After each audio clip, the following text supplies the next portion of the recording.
कहानी की शुरुआत में हम देखते हैं रात के अंधेरे में बर्फ से ढकी सन्नाटे भरी सड़क, ठंड से कांपता एक लहूलुहान आदमी और एक बच्चा जो उसे देखकर दहल जाता है। लेकिन ये बच्चा कोई आम बच्चा नहीं है, ये वही बच्चा है जिसे स्कूल में हर रोज बुली किया जाता है, लेकिन वो फिर भी चुप रहता है। लेकिन इस बात को कोई नहीं जानता कि अब ये बच्चा एक फरार अपराधी को अपने बार्न हाउस में छुपा रहा है। क्यों? क्योंकि वो अपराधी उसे वो सब सिखा रहा है जो उसके अपने पिता ने कभी नहीं सिखाया, खुद का भरोसा, खुद की ताकत और अपने दुश्मन की आंखों में देखकर वार करना।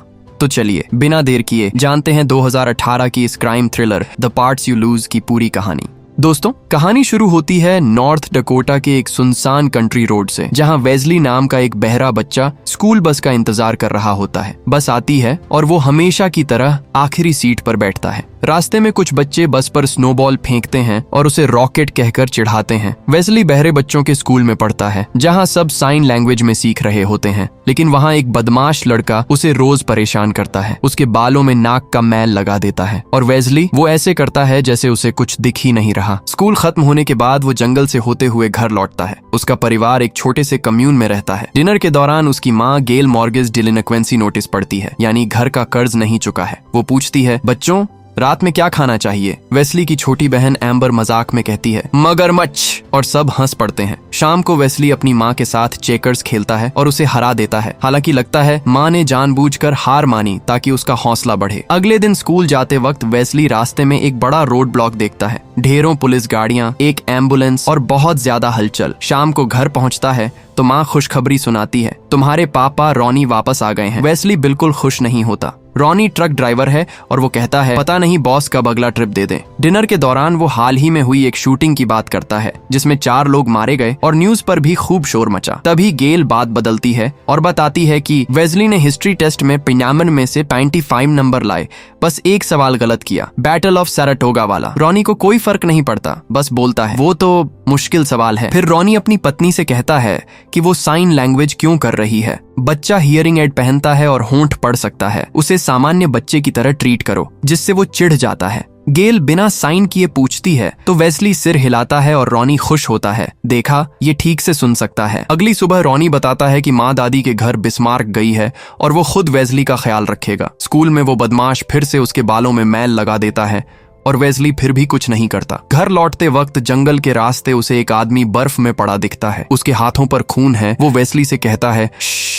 वेस्ली डर कर भागता है और अपने पिता को फोन लगाता है, लेकिन रॉनी ट्रैक्टर ठीक करने में व्यस्त होता है और समझ नहीं पाता। वेस्ली उसे जंगल में ले जाता है, लेकिन तब तक वो आदमी वहां से जा चुका होता है।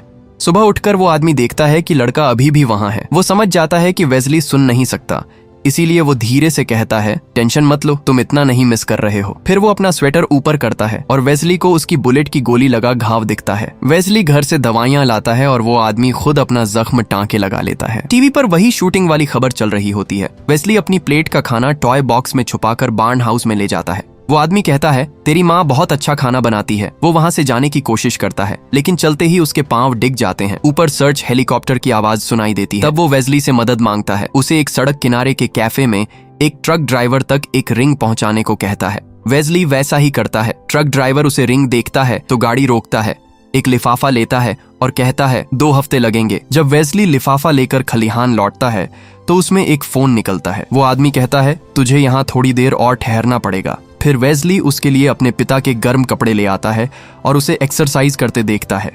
फिर खुद भी उसकी नकल करने लगता है। वो आदमी उसे पुल अप करना सिखाता है।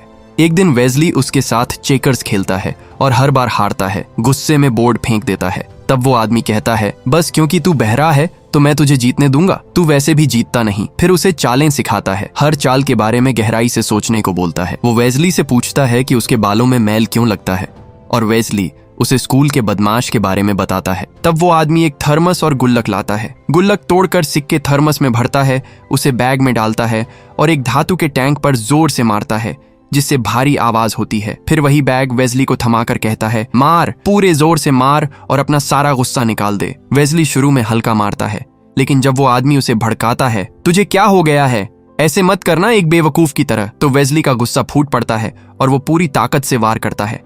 अगले दिन स्कूल में वो बदमाश जब दोपहर के खाने के वक्त उसके पास आता है तो वेस्ली अचानक खड़ा हो जाता है। वो उसकी आंखों में सीधा देखता है और अपने दिल में वो सब याद करता है जो उस आदमी ने सिखाया था। शांत रहना, अपनी जमीन पर खड़े रहना, उसकी आंखों में देखना और उसका सिर फोड़ देना। बदमाश उसके सामने दब जाता है और डर के मारे पीछे हट जाता है। घर लौटकर वेस्ली अपनी माँ को मिस्टर चेम्बर्स नाम के एक एजेंट से बात करते हुए देखता है। मिस्टर चेम्बर्स बताता है कि 3 हफ्ते पहले एक डकैती हुई थी। 5 में से 4 डाकू पकड़े गए, लेकिन एक फरार है। वो उसकी तस्वीर दिखाता है और वेस्ली पहचान लेता है, वही आदमी जो उसके बार्न हाउस में है। मिस्टर चेम्बर्स वेस्ली से अकेले में पूछता है, क्या तुमने उसे देखा है? फिर उसे एक कहानी सुनाता है। एक बूढ़ी औरत ने एक शावक पाला था जो बड़ा होकर शेर बन गया और उसी औरत के साथ साथ उसके बच्चों और सारी बिल्लियों को मार डाला। मतलब साफ था, जंगली जानवर को पालना खतरनाक होता है। बार्न हाउस में वापस वेस्ली देखता है कि उस आदमी के बाएं हाथ की एक उंगली गायब है। पूछने पर वो कहता है, एक बाघ ने काट ली थी। उसके बाद मैंने ट्रैक करना और शिकार करना सीखा। फिर उस बाघ को मार डाला और उसका दिल अपनी मुट्ठी में दबोच लिया, इतनी ताकत से कि वो रूबी बन गया, जिसे मैंने अपनी अंगूठी में पहन लिया। अब सारे बाघ मुझसे डरते हैं। स्कूल जाते वक्त वेस्ली अपनी एक उंगली को काला रंग देता है, अपने नए दोस्त की तरह। वो उसे साइन लैंग्वेज में प्लेज ऑफ एलिजेंस सिखाता है और दोनों बाप बेटे की तरह मस्ती करते हैं। एक शाम जब वेस्ली बार्न हाउस में जा रहा होता है, उसके पिता रॉनी नशे में उसे देख लेते हैं।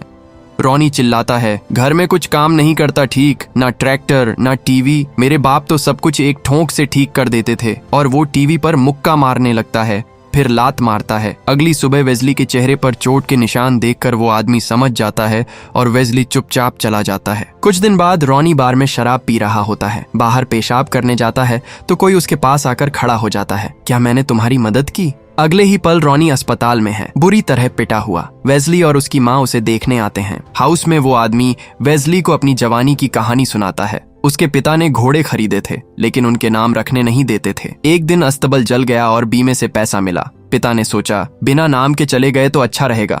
सोते हुए वो बुदबुदाता है, मैं तुझे अपने साथ ले जाऊंगा। तू, मैं और मेरी बेटी, हम सब साथ रहेंगे, घोड़ों की देखभाल करेंगे। वेस्ली अपनी आंखें बंद करके सपने में वहां खुद को देखता है, लेकिन असलियत में पुलिस वाले हर दिन करीब आते जा रहे हैं। एक दिन वो आदमी कहता है, स्नो ग्रेडर अब बार बार आ रहा है। रात में हेलीकॉप्टर की सर्च लाइटें चमकती हैं। आखिरी रात को वो वेस्ली से कहता है, तैयार रहना। वेस्ली अपना सामान बांधता है, अपनी बहन एम्बर को साइन में बताता है, मैं यात्रा पर जा रहा हूँ। आखिर में वो बार्न हाउस में चेकर्स खेलते हैं और वेस्ली आखिरकार जीत जाता है। तभी उसी ट्रक ड्राइवर का फोन आता है, बाहर आ जाओ। वो आदमी वेस्ली को चेकर्स का बोर्ड देता है और कहता है, अलविदा। वेस्ली सोचता था कि वो दोनों साथ जाएंगे। वो पहली बार अपनी जुबान से कोई शब्द बोलने की कोशिश करता है। उस आदमी को पकड़ लेता है। वो उसे रोकना चाहता है, लेकिन वो आदमी उसे धक्का देकर कहता है, बाहर निकल। वेस्ली भागता है और बाहर पुलिस उसे पकड़ लेती है। उसकी आंखों के सामने मिस्टर चेम्बर्स हमले का आदेश देता है। गोलियां चलती हैं और वो आदमी ढेर हो जाता है। वेस्ली चीखना चाहता है,